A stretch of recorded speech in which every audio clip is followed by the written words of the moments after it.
Thank you for having me today.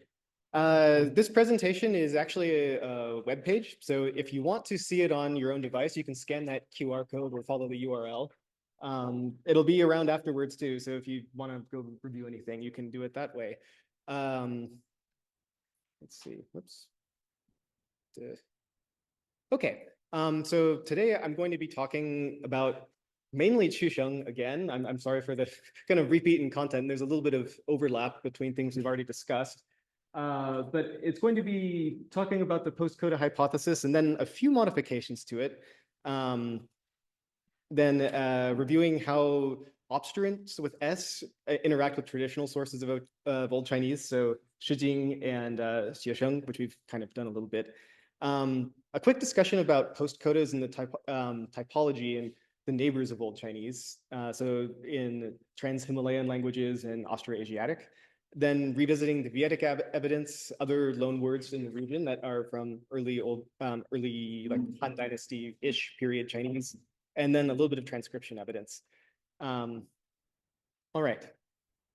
So first, just probably don't need to recap at this point, but for the post-coda hypothesis, we have a syllable final S that gives rise to Middle Chinese Chusheng, proposed by Haudricourt. And then, oh goodness, the glottal stop is not showing. I don't know if there's a lot of IPA in this presentation, so this is actually kind of a problem. All right. Is there a way to change the font or something?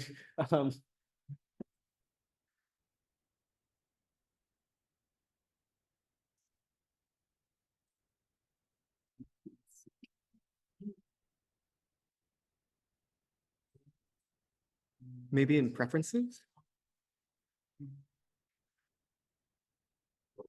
Or maybe use a different browser. Do you have another browser? Which one would you prefer? Anything works. Because Google is normally very good in doing this. Let me see. Didn't anticipate this technical difficulty. I'm sorry.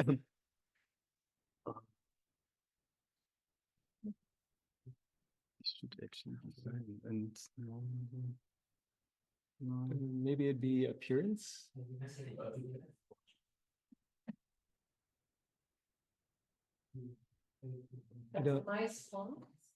Oh yeah, where is down at the bottom? Yeah, can we change that from customized to I think almost anything else that will the standard font? If we could change that to something that supports IPA, like maybe Arial or yeah, probably do the serif font too because it is in serif. So right. Well, here we go. Okay. Let's go back to the page and see if it's changed it. Just refresh. Oh no. Yeah, no, you're right. I did, and it doesn't have the font. Okay, so we can see the. Okay, well, I mean, you can see it on your device, so we'll run with it, and hopefully there's not enough that'll cause us a problem. Okay, so there's been some new distinctions that have been introduced because of the post-coda hypothesis. Is essentially in older reconstructions, you have a three-way difference of these categories, where you have the Rusheng Yun that's symbolized with VP versus Insheng Yun, which corresponds to many different things in the older reconstructions. But with the introduction of the post-coda hypothesis, you have a kind of Chu-ified version of it for rows 2 and 3 that correspond between the two of them. So Li Fanggui followed Karlgren in using voiced stops at the end, and then an H to symbolize Chusheng. Wang Li has a length distinction that is not visible on this slide. That would have been the Changru becomes Chusheng, and then he didn't think that there actually was any Chusheng from the other Insheng categories. So we can divide these for convenience into 3 different groups. One would be with open syllables and back codas. 2 is with high vowels. The barred I is missing, which is kind of on brand, and U with front codas. And then 3 would be the same with non-high vowels and front codas. Class 3 is a little bit special because this ji bu rhymes very distinctly separate. While trying to figure out the difference between qisheng with the zhi wei versus zhi and wu is a little bit tricky. There's kind of not a lot of evidence between the two of them. All right, so I'm going to briefly review the kind of the conventional idea of how the postcoda simplification has occurred. So it's generally agreed that the PS and TS were merged before Shijing. Nowadays, we treat this with a TS at the end, so there's assimilation of that P. There's a potentially one vestige rhyme, dang, in Shijing. Although I don't know if that still works with modern theories of TS and PS.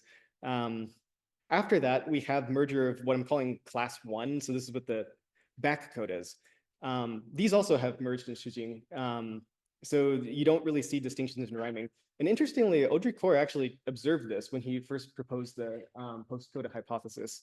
So we can factor those out of at least Old Chinese of Shijing time as well, which just leaves simplification of T and S. So in the 1992 handbook, Professor Baxter linked this with the monetization of Gebu I. And this explains why it's easier to work with class 3 than it is with class 2, because class 2 has caused mergers that leave no distinction between them in Middle Chinese, but the kind of breakup of Gebu has left different reflexes, so it's easier to find the difference between them.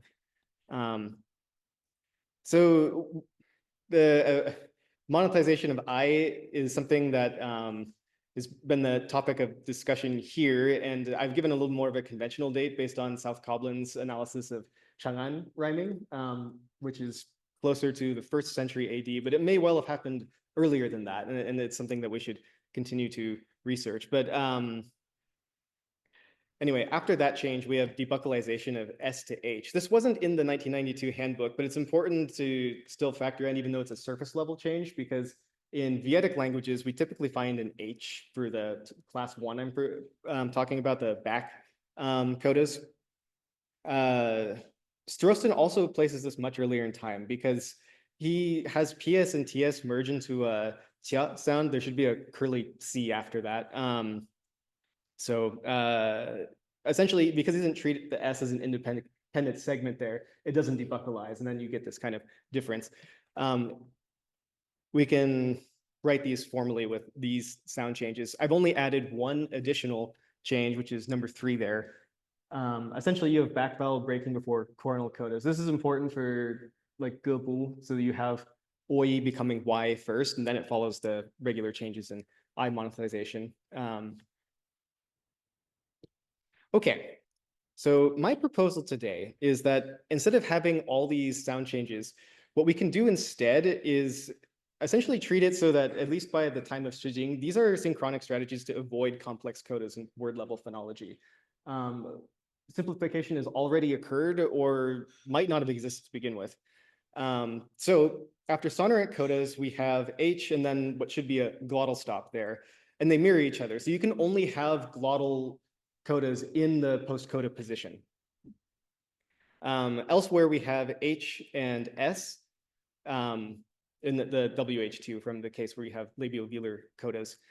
And these actually kind of follow Linjia's distribution of her 2 different Tusheng, where my S kind of corresponds to her type 1 S, and my H kind of corresponds to that 2 like sa instead. I've treated them differently here, but essentially you have this kind of back and front distinction. Following Strosten, I've also decided to keep S and what's JH in my system not separate, at least after probably E and and then after back vowel breaking, which we just mentioned, for like ui becoming we, you probably have this phonetically become something like wish instead. So bardai and then schwa after it. To avoid this type of situation, we lose bardai again. Maybe we should write it as a Y instead of a schwa. It's ASCII and it's used that way in Slavic languages, just a thought. All right, so here's my revised Old Chinese coda inventory, which fortunately is mostly showing up. So you only have H after the sonorants and then just simple codas elsewhere. So there's a few implications of this. First is it resolves any uncertainty involving complex obstruent codas in the Old Chinese Baxter and cigar system. So you no longer need the brackets or the parentheses around any of the final stops. But it also means that Chusheng derivation doesn't always surface as a discrete segmental suffix. I don't think this is too much of a problem, because this is kind of how our Hua works in Mandarin, where the final and wu, we have like tone changes in yue for diminutive. And then in Kuki-Chin, we have verb stem allomorphy of forms 1 and 2 that are a little bit similar to this as well. We have like glottalized versus non-glottalized. And it's kind of complicated with the diachronic phonology there, but it's similar. This leaves pre-Old Chinese, which might correspond to what we're calling early Old Chinese in the other presentation, indeterminate. So it could be S, but there's multiple sources of this, and William Jacques' paper in 2016 gives a lot of parallels in other Trans-Himalayan languages. So, and it means also that the syllable final S and H I'm proposing, not the ones that occur after sonorants, but are just after vowels, might not necessarily all go back to Chusheng derivation. So some of them might be part of the base. Debuccalization here, which is a synchronic constraint, wouldn't occur after I monetization. And I found some loans in Vietic and Korean that seem to confirm this. This is also how, tonogenesis would have happened in Eastern dialects of Chinese that retain I for the Gobu words too. And it also means that the cornal coda simplification isn't TS to a JS sound where it becomes vocalized, but probably sa to the JH would be pronounced something like hya instead. So they fall into complementary distribution after I monetization, but they're still phonetically distinct for quite a while. And I think the distribution might be then pharyngalized syllables, you have a more S-like sound, and plain syllables, you have curly C, hya type of sound instead. And eventually that just merges with J, so you get only S in type A. Okay, so we'll talk about how the obstruent coda in S interacts with the traditional sources of Old Chinese. I won't linger in these slides too long since we've kind of covered this to an extent. But one example in particular here is for Zhi and Wei, where we have Chusheng that doesn't correspond to what we think is a T and S in the more conventional formulation of the PostCod Hypothesis. There's really only two sequences where this kind of is alone. So I've given them here. And Starostin, the reason he has his UJH kind of special and alone is because of this rhyme in Ban, this Huai, which would presumably be, like Huai and then Wei, so we have Uis there. It's hard to establish a contrast with my TS and JS just because of the uncertainty involved. The procedure for finding JH versus S is you kind of have to establish morphological pairs where we have the base form that's not derived and see if it ends in a ya type of sound or a ta, and then try to extrapolate out using Xiesheng. But this is quite problematic because we don't know the relative age of the Xiesheng, if they're archaic or if they're innovative. On this point for like where the boundary is drawn between Zhi Wei and Zhi and Wu, Wang Li has a essay that gives a pretty comprehensive analysis of all these, and it's definitely worth looking at. I'll raise at least two examples of some Xiesheng problems that we find in the later manuscripts. So Gui is quite problematic because it writes two different types of alternations. So the first one we have yi and wei, so to leave behind and then to turn over. So the first one's pingsheng, so we assume it ends in a J type of coda, and the other one's chusheng. But we can compare this to kui. So this doesn't write box and shujing. It writes to run out or to come to an end. 孝子不愧 versus 绝 to be exhausted. 功成子力绝 for 孙子. So one ends in the other one ends in T final, and then it would be TS in the Baxter and cigar system. But here I just treat it as a S. So we have this kind of complication where they don't seem to be distinct anymore. And I think probably the reason for this is the back vowel breaking has already occurred by this time. But the attestation of this to run out hui is quite early. So we find it in the Intreshan manuscripts around the 2nd century BC. And I've given the context for it there. So this would predate I monetization. Maybe we still have to kind of do I don't know if that lines up exactly with how we've treated it here. And ci is like this too. So ci is sometimes related more broadly to r, as in two, for like the left-hand side of it. I'm just going to treat it as a unit now, as a phonetic, the way that Carlyle did. It writes Pingsheng words, so we have the three that I've listed there, but it's Chusheng itself. Now in Chu manuscripts, Xuan Jinsong has observed that it actually is written with two different series, and it kind of depends on which sense of the word it is. So if it's positioned in a sequence, then we have this zi character that is used in the older word for older sister, zi, and then ji for the other one, which is in jie, so t-ish or k-ish ending, depending. So that one's rusheng for second and next. So it's difficult to know what we're looking at when we see this kind of data. Does this mean that they're distinct words with different pronunciation? Or is it a regional and temporal difference? We have the Rusheng one only in Guodian manuscripts. We don't really know the provenance of some of the Shangbo stuff, so this is kind of hard to work out. Xuan Jinsong says that the ci used to write sense one as in position is an innovation that starts with the Shui Hudi manuscripts in Qin. So no matter what analysis we adopt for the Chu material, this still would predate I monetization. Okay, so that is the proposal and how it interacts with the kind of conventional Old Chinese evidence. Now I'm going to talk about post-coda typology in other languages. So hopefully this table isn't too confusing. It's been preserved for the most part. The problem with this T's is when you see a pair like that, one would have a raised glottal stop after it, and the other one has a raised H after it. So these are tones that have like kind of glottalization at the end of them, like syllable finally. So the pattern I've noticed is that with languages that have sonorants and then a glottal pre or post coda, so some kind of combination of a sonorant and then a glottal segment after it, they typically don't also permit other clusters that involve segments specified for place, like S. The kind of exception to this is gyalrong, and it is when you have any kind of inflectional morphology after it. So like the final n in zbu is like this, even though in younger speakers, they tend to simplify this by some kind of complicated rules. So exactly if we should treat this, the glottalization there as kind of a tonal feature, or if this might be a counterexample is still a little bit unclear. The blank spaces in this table are also glottal stop too. So it's a little bit unusual that Old Chinese has glottal stop only after vowels and sonorant codas, where S can be anywhere. This isn't something that we find in a lot of languages in the region. So what might be better is to have some kind of complex sonorant and then an unspecified consonant C that would, depending on what that original consonant was, become either final glottal stop or a final H. And that process is probably driven by the same kind of constraint that comes about, that you can't have a complex coda where the post coda is specified for place. Okay, so we'll move on to the Vietic Evidence, which is kind of a review of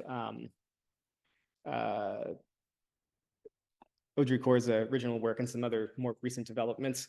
So Maspero organized modern Vietnamese tones into three categories, A, B, and C, which I've written out with their traditional names. And they're also split by register of whether the initial was voiced or not. The B class comes from two final fricatives, ha and then xia, the curly C in Proto-Austroasiatic. Haudricourt believed that these fricatives all originated from just one source, S. So this is what originally inspired only S in Old Chinese.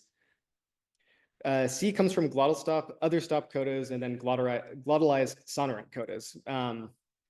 So what's so special about Vietic languages is that conservative Vietic languages actually retain these final fricatives and glottal codas. So it gives us a comparative basis to reconstruct them. And early Chinese loans are preserved in these conservative languages with the final glottal segments. So you can kind of like see a living fossil a little bit and see where it would have come from. In Proto-Vietic, we have the following codas. The C-class sonorants you see there should all have a raised glottal stop after them. Fairlieu's S there might have been either I had a curly C in the sh type of sound because it tends to correspond to palatal-like things in Vietic. But to maintain the way he originally did it, I've kept it by S as a convention. I'll talk briefly about tone correspondences in Sino-Vietnamese. So in early Sino-Vietnamese, like the earliest loans we can find, what I'm reconstructing as H, S, and the JH Hia type of sound correspond to tone class B. But when we have sonorants followed by H, they correspond to A. And there's a very clear reason for this. It's because we don't have sonorants followed by an H-like sound or S in Vietic, as we saw in the previous slide. So Mark Alvis has argued that all cases of Chusheng correspond to B in early Sino-Vietnamese. And I think this is an overgeneralization because there's only 4 cases I could find in his data where this is true. And those are probably borrowed at some time after tonogenesis has occurred in Vietic languages so that you can now pair the B tone class with sonorant finals. In the second layer of early Sino-Vietnamese, we have these Chusheng now corresponding to tone A. So these probably reflect the loss of the final fricative codas in Chinese. This tends to happen more with the H class. We also see it with S as well, and I've provided examples there. The belt one is a little bit surprising because that S coda sticks around quite a while in Chinese transcriptional data, but it is a doublet, so you can see what the earlier form would have been as well. Okay, so I've provided examples for each of these, and I have more if you're interested, but I think they've been covered pretty well in other sources. And I've given some of the more conservative Vietic languages so you can see where the segments would have been. That RM should be Nyum with a glottal stop at the end there for die. But there's 2 loans that are particularly interesting to us for figuring out monetization relative to debuccalization, and that's this mu for tomb. There should be a glottal stop before that M. I'm using the back quote there for type A syllables. That's a Jerry Norman convention that I've adopted. Yeah, so mu, we'd expect the vocalism to rise to more of an O-like sound before I monetization, so that when I monetization occurs, we don't have it merged with the existing ah there. There's like a slot opened up for it. And it has this final H there. So it seems like debuccalization has already occurred before I monetization. And the same applies to jiv, to send as well. So we have this gai corresponding to us in Proto-Vietic. Instead of what we'd expect is gai becoming more of a e-like sound. And then we'd expect an H coda there. Okay. I will talk about some loans in other languages that are a little bit less well known than the Vietic evidence. The correspondences are mostly the same. It's just that now for both the H and the MH class, they get a special tone in these other languages. So it's no longer that the MH class, that sonorant and then H corresponds to the A tone like it does in Vietic. It would correspond to B in these languages. So I've used Taipan's reconstruction of Proto-Dai, Wang Feng and Gongxun's reconstruction of Proto-Bai. And for Korean, I've used the evidence from Zhengzheng, but I've omitted some of it because there's some problematic loans there, which if you want to ask about which ones, that's fine, but they're not part of this presentation. Okay, so in Dai, we have this situation where B corresponds to H. The best example of a sonorant coda I could find is this xiu with a W there corresponding to B. So no nasals, unfortunately, but that's kind of because the early Dai loans are a little bit rare to begin with. S and the xia that I'm reconstructing would correspond to a T final. And this would seem to suggest that it's still a TS, but I have an alternative suggestion is that maybe Proto-Dai didn't have a S to begin with, so the best they could do was loan it with a T. Or Proto-Dai hadn't, or pre-Proto-Dai had a S that became a T. Either way, I don't think we need to resort to a Sa coda to explain this. At the bottom of this slide, I've put some comparison between Proto-Dai and Proto-Vietic. There's a few words they share that the tone classes match up. So C should correspond to glottal post-coda and proto-Vietic that you unfortunately can't see on the on the slide right now. Okay. In Proto-Bi, we have tone 3 or capital H corresponding to this H that I'm reconstructing. Class 4 corresponding with C, which is actually how Rusheng is borrowed as well, corresponding to the S sound. So this mirrors the proto-Di situation where it's probably some kind of stop at the end, like a T or something else that they've used to borrow whatever the sibilant sound was. And this works out well for both the G category and also for the Zhiwei instances of it as well. Although I found one exception, which is Li. And it's kind of hard to tell exactly what's going on with this. Is it that we have this E versus East in my system, which would be IJS versus ITS in the Bachelor cigar system? Is it because of a later introduction of this word, or is it a retention, is the question. And this actually recurs again in the transcription evidence, which we'll cover in a minute.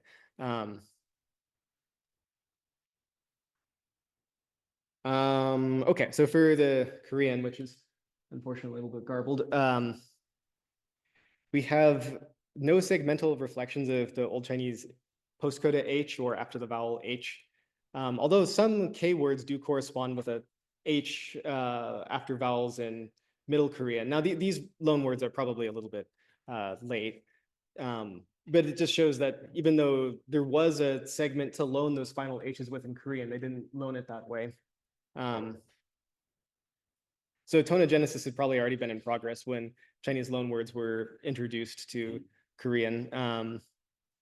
For the S class, we have these three, and we have the mustard occurring again. Mo is interesting because it actually has two tones, and it's ma in Korean now. I've written it with the Yale romanization there, which has the final E, and it occurs in both high tone and low tone, corresponding to the mo and mo of Chinese. So you can actually see a tonal difference here. And this suggests that at least for whatever dialect Korea was introduced to, they had a tonogenesis with I that probably went through a stage of being I first and losing that H entirely without I monetization. So there probably is a debuccalization before this. Zheng had taken this to have a final S, and it's because he looked at it in the compound mestoy, which actually wouldn't pronounce the S, that'd be metal, but the S there is probably a genitive marker and occurs in a lot of Korean compounds, or so I'm told. I don't actually speak Korean myself. My friend Hangyo helped me identify that, as well as comment on some of the etymology of the other words that I haven't included here. Correspondence is difficult to establish with Old Korean because of kind of uncertain reconstruction there. So there's probably more to find. These are just the ones that I'm the most sure of. Okay, and we'll wrap up by looking at transcription evidence. So I've used South Coblin's reconstructions of the Buddhist transcription dialect and how he's traced it back from Old Northwestern Chinese later.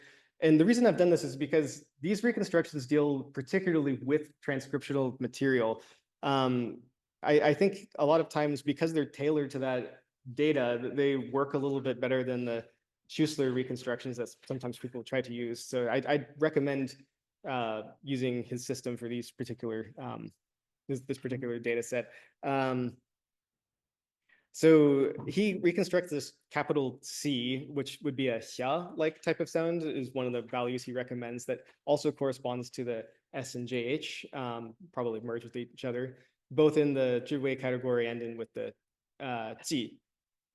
So we have in Shiji this place name that Polyblank gave. It's a little bit uncertain, so I put an asterisk after it for Barus, corresponding to Hule. We have the Samadhi example again for something like Samash, corresponding to Gandhari, and then Gata verse corresponds to this Jia sound. Ji rather. Something that's interesting about both of these cases is when you have an intervocalic aspirate, from Sanskrit, it will correspond to just a fricative in Gandhari. And this comes up a lot in the transcriptional corpus. Now, in certain syllables, you have C that will assimilate in manner and place to the following coronal stop. So we have this bei duo corresponding to patra. And it might only be limited to syllables that come from the jibu, or the class 3 series, because we have a counterexample of this akanishta, and we presume that the shta part of it would still be pronounced in Gandhari as well. So this R there corresponds to it. So what might have happened, and what seems to have happened, at least in Old Northwestern Chinese, I've omitted examples and you can find them in the original study, is that all of the capital C there only corresponds to type A syllables.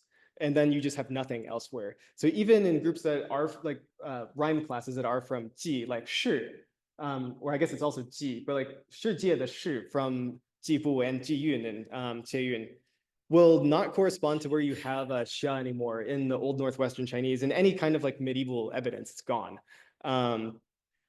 Even though you have some from the Zhiwei category, like the Mei we have here, this would still get a final C in Old Northwestern Chinese because it's type A.